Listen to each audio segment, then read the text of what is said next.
Oi, pessoal! Eu resolvi gravar esse vídeo para compartilhar com vocês um pouquinho do conhecimento que eu adquiri ao longo dos anos que eu trabalho com vírus, onde eu já fiz mestrado, doutorado nessa área e agora fazendo pós-doutorado fora do país e vendo o cenário que o mundo se encontra nesse momento. Eu acho que a gente pode conversar um pouquinho, né, discutir, porque afinal a gente tem que se preocupar com essa pandemia, com esse caos que se instaurou no mundo. Bom, então eu acho que primeiro, para a gente começar a entender o que a gente está passando nesse momento, é importante saber alguns termos e entender o que eles significam. Por exemplo, eu listei alguns aqui que eu acho que são os mais importantes. Infecção. O que é uma infecção? A infecção, então, é a invasão, a colonização do corpo por organismos patogênicos. O que é um organismo patogênico? Por exemplo, eu posso falar que uma bactéria é um organismo patogênico, um vírus é um organismo patogênico, um fungo, um parasita, tudo isso é considerado um organismo patogênico. E o que é uma doença? A doença é o resultado de uma mudança do nosso estado de saúde. Ou seja, hoje eu sou uma pessoa saudável, eu não apresento nenhum sintoma relacionado a nenhuma doença, e aí um belo dia eu acordo sentindo umas coisas estranhas. Então eu posso ter febre, eu posso ter constipação ou diarreia, eu posso apresentar vômito. Eu não tô falando em específico de uma doença, ou eu tô falando em geral o que significa doença, né? E aí, pra gente chegar a uma doença, todo mundo fala, mas tem que ter a patogênese. Que é a patogênese? A patogênese é o modo, a maneira como a doença vai se desenvolver. Então, como vai ser o curso dessa doença, até que ponto que você vai contrair algo e que ela vai se transformar numa doença, a gente chama isso de patogênese. Tá bom, mas o que a gente mais tem ouvido falar nos últimos dias é epidemia e pandemia. Qual a diferença entre epidemia e pandemia? Epidemia é uma rápida disseminação de uma doença em um número grande de pessoas, numa determinada população, num período bem curto de tempo, ou seja, ela é localizada. A epidemia ela tem sempre uma localização e ela consegue ser contida. Em contrapartida, a pandemia é uma epidemia, só que em larga escala, ou seja, ela pode atingir uma grande região geográfica, um número maior de pessoas. Então é importante que a gente tenha em mente esses conceitos para a gente conseguir diferenciar uma coisa de outra e a partir daí entender o cenário que a gente está vivendo. E aí, tá, só que a gente vive uma pandemia viral agora. Então vamos saber o que é o vírus.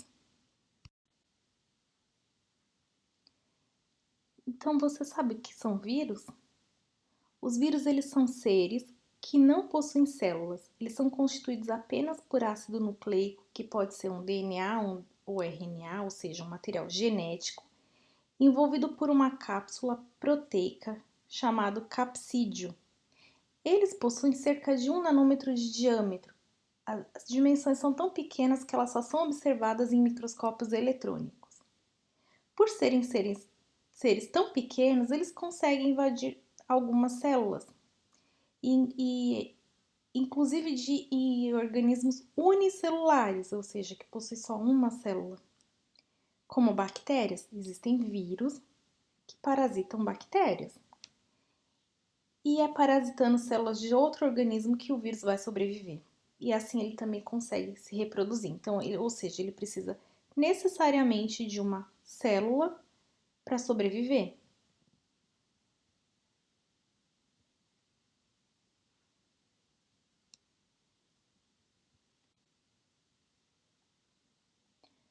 A outra pergunta é a seguinte: mas como eles surgem? Como que os vírus surgem? De onde eles aparecem? Como as doenças virais surgem do nada? Como eu disse, o vírus ele precisa essencialmente de uma célula para sobreviver. Então ele pode viver em diferentes organismos vivos.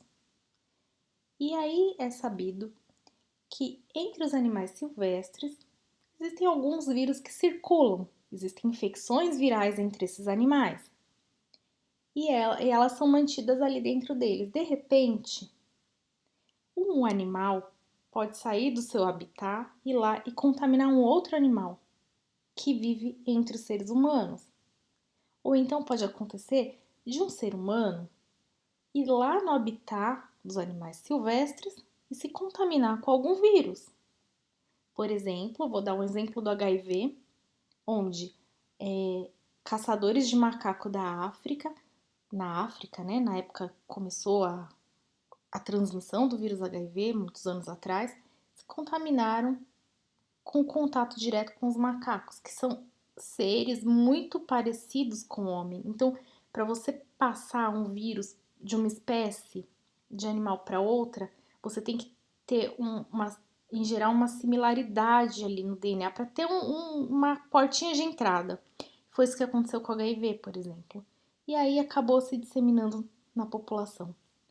E outra forma que isso acontece, por exemplo, são através de vetores como o mosquito.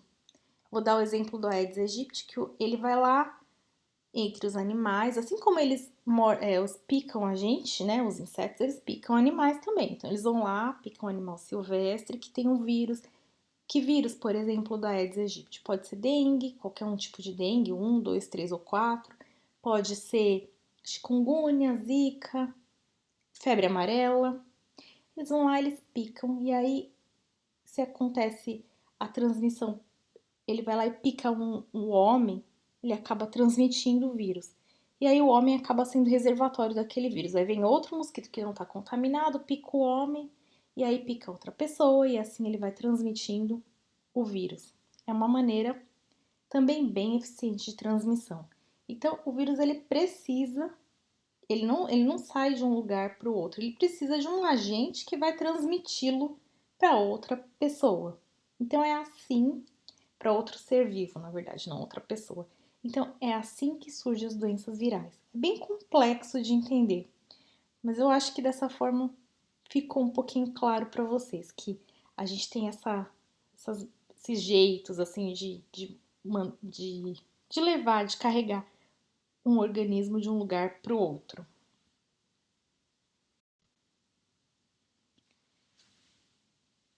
Então eu coloquei essa outra pergunta. Mas como um ser tão pequeno pode causar doenças tão graves? É uma pergunta que todo mundo deve estar se fazendo nesse momento. Então, o que acontece? O vírus ele tem a capacidade, ele libera o seu material genético dentro dela e ele vai usar as nossas células como a máquina de fazer outros vírus. Então, a partir daí, olha, ele vai se disseminar. Ele usa toda a estrutura que a gente tem para criar novas partículas virais e aí ele destrói a nossa célula que ele usou como máquina e libera milhares de partículas virais. Então, é por isso, porque ele tem essa capacidade de entrar dentro do nosso DNA muitas vezes e fazer todo esse estrago aqui. É por isso que muitas vezes ele causa doenças muito graves.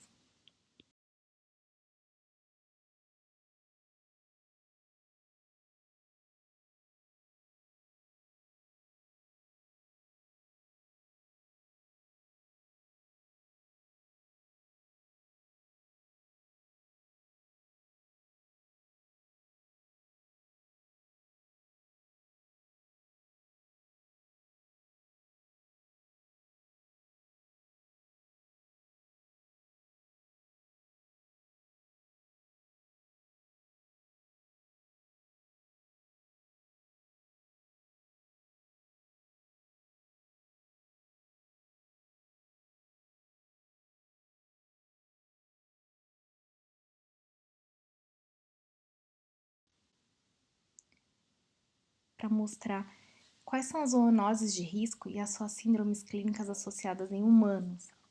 Então, aqui nessa parte da tabela mostra os vírus, entre eles o vírus da SARS, que é o vírus responsável pela pandemia de agora. Bom, então agora estamos estamos diante a uma pandemia. Agora vocês já sabem o que é uma pandemia, já sabem o que é um vírus. E aí, acho que vocês ficam se perguntando, tá, e o que eu faço diante disso tudo? Qual é o meu risco? Então vamos pensar em avaliar o nosso risco a partir de agora?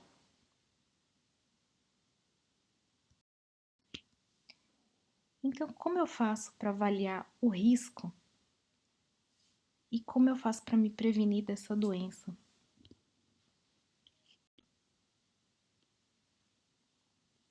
Bom, eu acho que hoje a gente deve estar se perguntando a seguinte coisa: será que a partir de agora a gente tem que viver na bolha, atrás de uma janela e ficar vendo a vida passar de fora?